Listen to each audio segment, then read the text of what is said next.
Hi friends, my name is Cass, and if you look through my stats on Goodreads and Storygraph, links are in the description box if you guys would like to be friends on there. You'll see that I have read about 280 books in the past 3 or 4 years. Unfortunately, neither app has a really good way to sort for translated books, so I did a little bit of clicking around, I did some research, I made a little spreadsheet.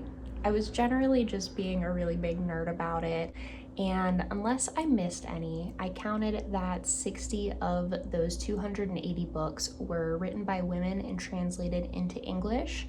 And that gives us a whopping 21% of all of the books that I've read have been written by women in translation. I mainly read books that are written by women, which earned me this YouTube comment that I still think about from time to time. And I really make an effort to prioritize translated books in my reading, so I thought it was super cool to see that statistic. I'm not sure if I thought that it would be higher or lower than 21%, but I always love getting some insight into my own reading habits. And in an effort to be able to track this more and just kind of see how things evolve, I do think that I'm going to start tagging books on Storygraph as translated French, translated Japanese, just so that I can have access to this information a little bit easier.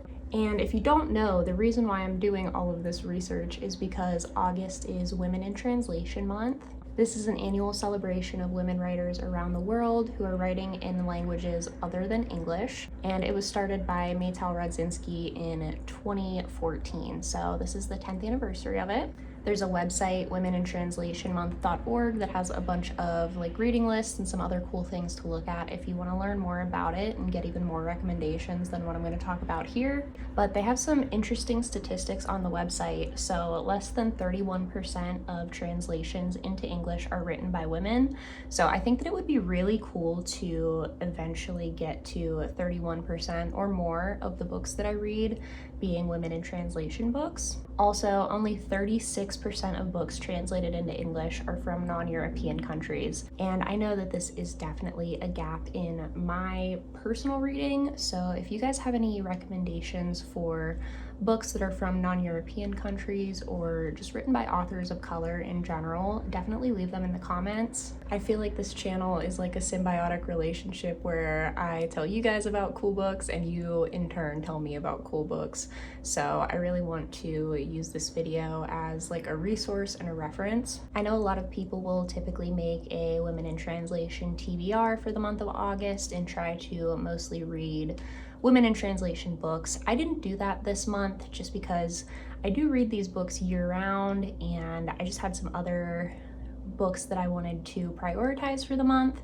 So instead of looking ahead at books that I want to read, I figured we would talk about books that I've already read. So I wanted to start out by talking about my 7 women in translation authors that are my favorites that I've read multiple books from. These are really good contenders for author spotlight videos for me in the future, similar to my Rachel Cusk video. So I'm not going to dive too deep into them, just kind of tell you about the books that I have read from them, what my favorites are, and just kind of why I love these authors. And then for the remaining women in translation books that I've read, we're gonna do rapid fire 1-sentence reviews of these, just because the rest of them are from authors that I've only read 1, maybe 2 books from. So if women in translation is your vibe, definitely hit the subscribe button, because I talk about these kinds of books all year round, not just in August.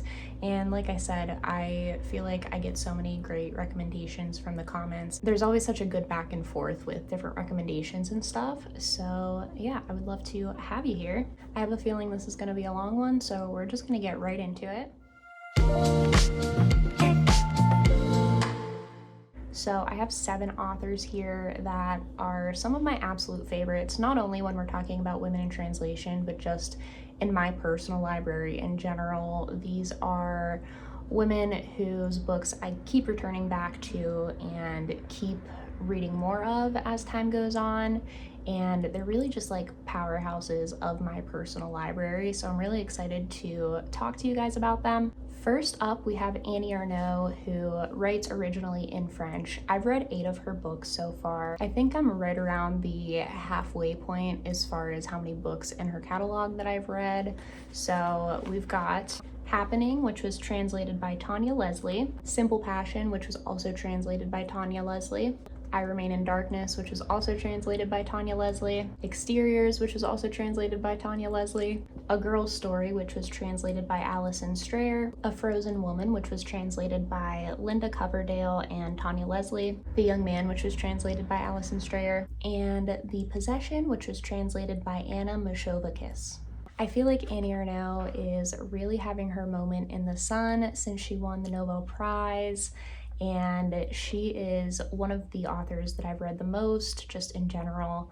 She is the absolute queen of really short and sparse memoirs and autofiction. I feel like a lot of the fiction that she writes is largely based on her life. She writes a lot about desire and gender roles, and shame is another thing that comes up in her books a lot.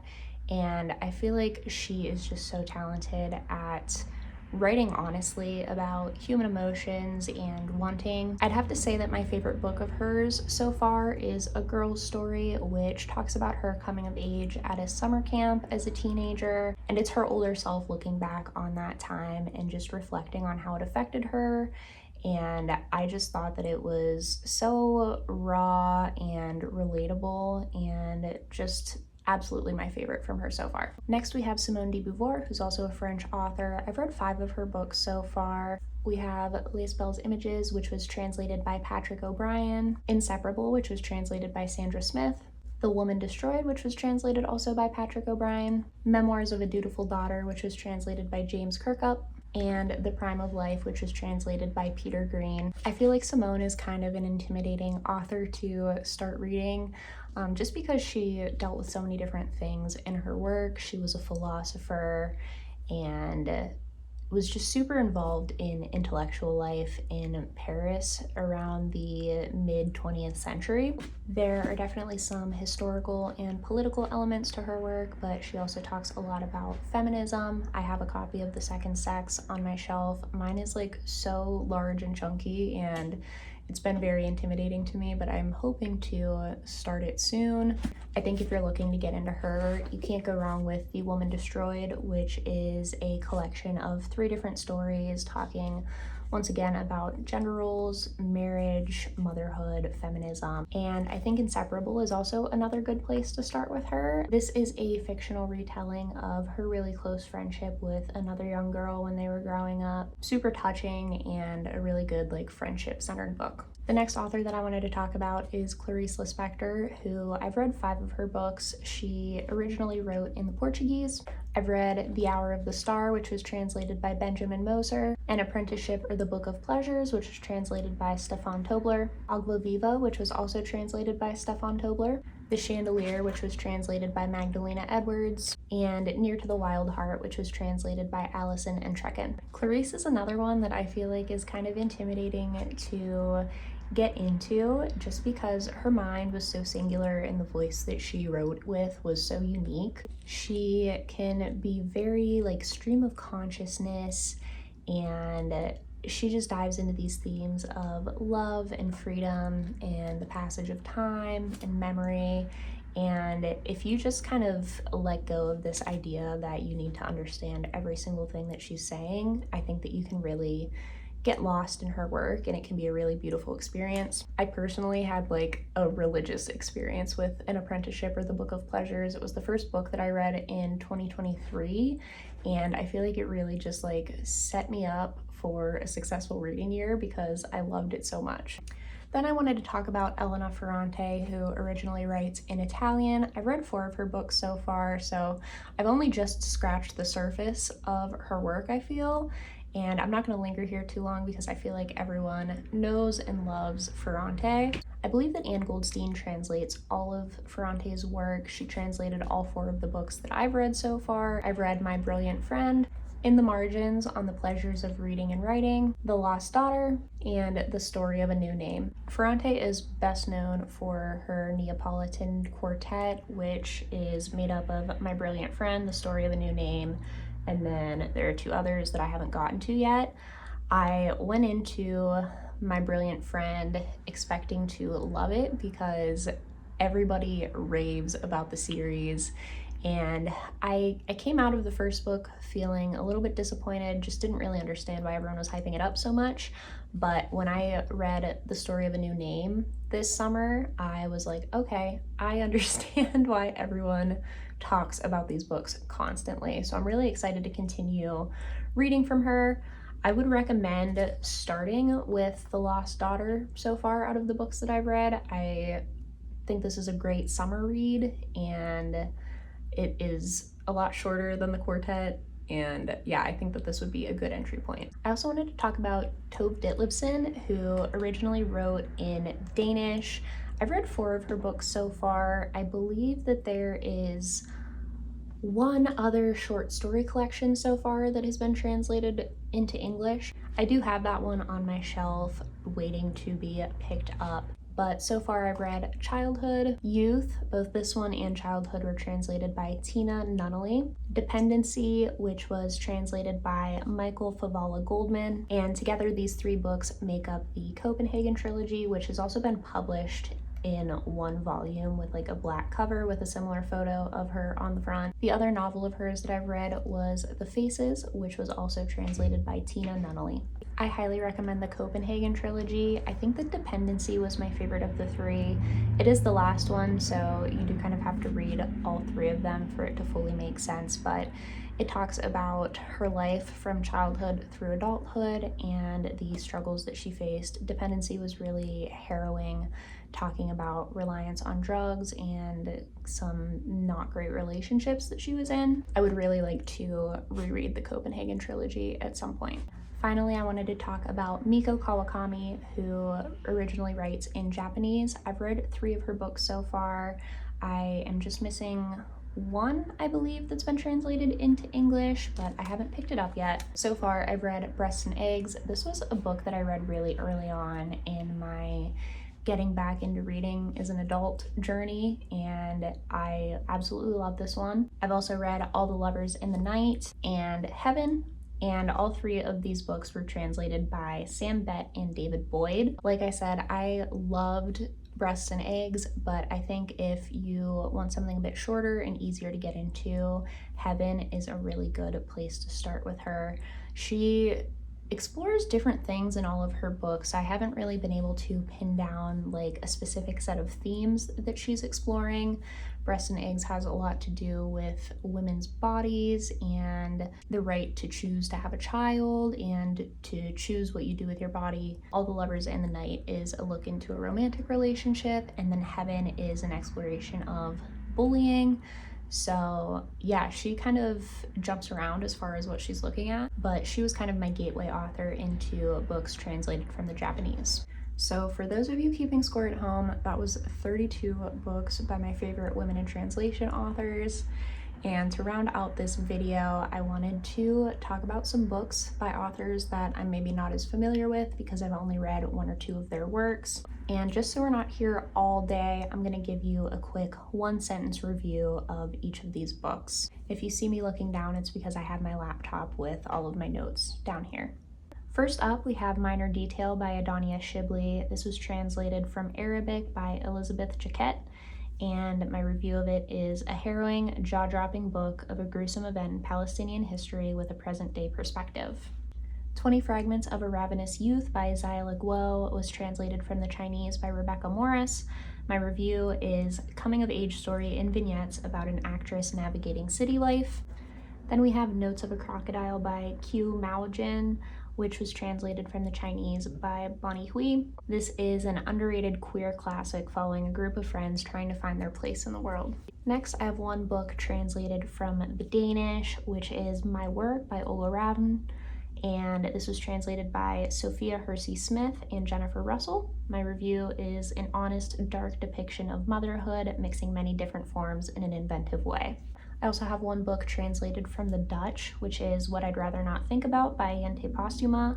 This was translated by Sarah Timmer Harvey, and it is a fast-paced, fragmentary rumination on sibling relationships and how people carry on through the grief of suicide.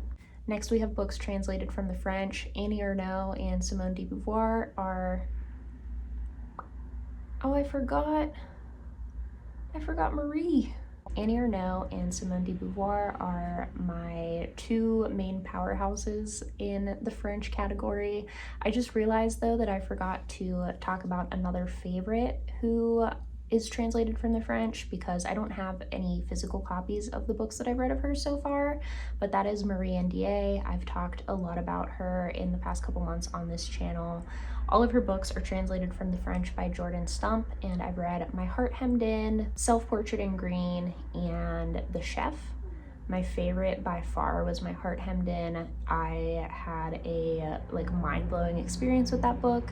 She really does a great job at creating this sense of unease within the reader and just creating this feeling of dread where you're like, something bad is going to happen, but you can't tell exactly what. She's really skilled at that, and I'm really excited to read more of her books. But we also have The Easy Life by Marguerite Duras. This was translated from the French by Emma Ramadan and Olivia Baez, and this is a book about a 25-year-old woman who unravels at the seaside after some family tragedies, changing the trajectory of her life. Then we have Consent by Vanessa Springora, translated from the French by Natasha Lehrer. This is a powerful, underrated memoir about the author's teenage relationship with a famous writer 4 times her age. I've read one book translated from the Greek, and that is 3 Summers by Margarita Liberaki. This was translated by Karen Van Dyke, and it is a very atmospheric and setting-heavy story about 3 sisters coming of age in the countryside before World War I. I have one book that was translated from the Hindi, and that is Tomb of Sand by Gitanjali Shri. This was translated by Daisy Rockwell, and it plays with language beautifully and was a really pleasant audiobook experience, but was a little bit lengthy. Then we have a couple books from the Italian, the first one being The Dry Heart by Natalia Ginzburg. This was translated by Francis Frenet, and I just wanted to say I think that Natalia Ginzburg is one of the authors that I'm looking to explore a little bit more. I have a couple other of her books on my shelf, and I've also read Family Lexicon, but The Dry Heart was definitely my favorite of the two. It is short, propulsive, circular storytelling with Ginsberg's sharp, sparse prose. Then we have Whereabouts by Jhumpa Lahiri, which she actually originally wrote it in Italian and then translated it herself into English, which I think is super cool that she did that. This is meandering and plotless, but in the best way possible. Finally, from the Italian, I have Sweet Days of Discipline by Flor Yeghi. This was translated by Tim Parks from the Italian, and it is a sparse, short exploration of intense female friendship, maybe dark academia adjacent. For Japanese translations, we have Woman Running in the Mountain by Yuko Tsushima. This was translated by Geraldine Harcourt, and it is a beautifully written account of a year in the life of a single mother and her newborn son in the face of criticism and abuse. Then we have Out by Natsuo Carino, translated by Stephen B. Snyder. This is about a group of female coworkers that literally slay together in this gruesome thriller. Mild Vertigo by Miko Kanai was translated by Polly Barton, and it is a detailed stream of consciousness from a housewife trying to separate herself from the noise of everyday life. The Whole by Hiroko Oyamada was translated by David Boyd. It is Alice in Wonderland if Alice was a lonely housewife. Finally, from the Japanese, we have Lizard by Banana Yoshimoto. This was translated by Anne Sheriff, and it is a solid short story collection full of observations about finding yourself and fresh beginnings. I have one book translated from the Korean, that is Greek Lessons by Hong Kong. This was translated by Emily A. Wan and Deborah Smith. It is a beautifully written but sometimes opaque story about an unlikely pair. I have one book that was translated from the Polish, and that is Drive Your Plow Over the Bones of the Dead by Olga Tokarczuk, and that was translated by Antonia Lloyd-Jones. It is a dark, atmospheric, nature-filled thriller with an aging female protagonist. I have one other book translated from the Portuguese, that is Empty Wardrobes by Maria Judite de Carvalho, which was translated by Margaret Jewel Costa. And this is a well-written tragedy about a woman who owns an antique shop grappling with the death of her husband. We have a few that were translated from the Spanish. The first one is The Promise by Silvina Ocampo. This was translated by Suzanne Jill Levine. This is a dreamlike collage of descriptions of people the narrator knew as she drifts to the bottom of the sea after falling overboard a ship. After the Winter by Guadalupe Natal was translated by Rosalind Harvey. This is an atmospheric and reflective weaving together of the lives of two seemingly unconnected characters. Then we have Tender is the Flesh by Agustina Bazterrica. This was translated by Sarah Moses from the Spanish, and it is a dystopian look at cannibalism and the ethics surrounding the way we value other people. Then we have Dogs of Summer by Andrea Abreu. This was translated by Julia Sanchez, and it is a humid, sticky, nasty look at two best friends going through puberty in the early 2000s. Finally, I have a couple books translated from the Swedish to round things out. The first one is October Child by Linda Bostrom Knausgaard. I've actually read one other of her books, which is The Helios Disaster, but this one was my favorite. It was translated by Saskia Vogel, and it is a harrowing, intense meditation on mental illness, motherhood, and divorce. Then we have Strega by Johan Lekholm, and this was also translated by Saskia Vogel from Swedish. It is a dark and atmospheric look at female friendship and violence against women and girls. Then we have The Details by Ja Genberg, which was translated by Kira Josephson, and this is a fever dream painting portraits of people from the narrator's past that show how we're impacted by those that we've known. The last book on this list is Fair Play by Tove Jansson. This was translated by Thomas Thiel from the Swedish, and it is short, cozy vignettes about friendship and making art. So there you have it, 60-ish books that were written by women and translated into English. This is one of my favorite little niches in literature, so I hope that you guys enjoyed this and it gave you some recommendations to read, not just for August for Women in Translation Month, but for the entire year. Like I said earlier, let me know what recommendations you have. There are definitely a lot of countries and languages that are not represented on this list of books that I read, so I really want to fill in those gaps, but I'd love to hear your opinions on what those books should be. Let me know what you're reading for Women in Translation Month, if you've made a TBR for the occasion or not. I'd love to know and chat with you guys, and yeah, I'll see you in the next one. Bye!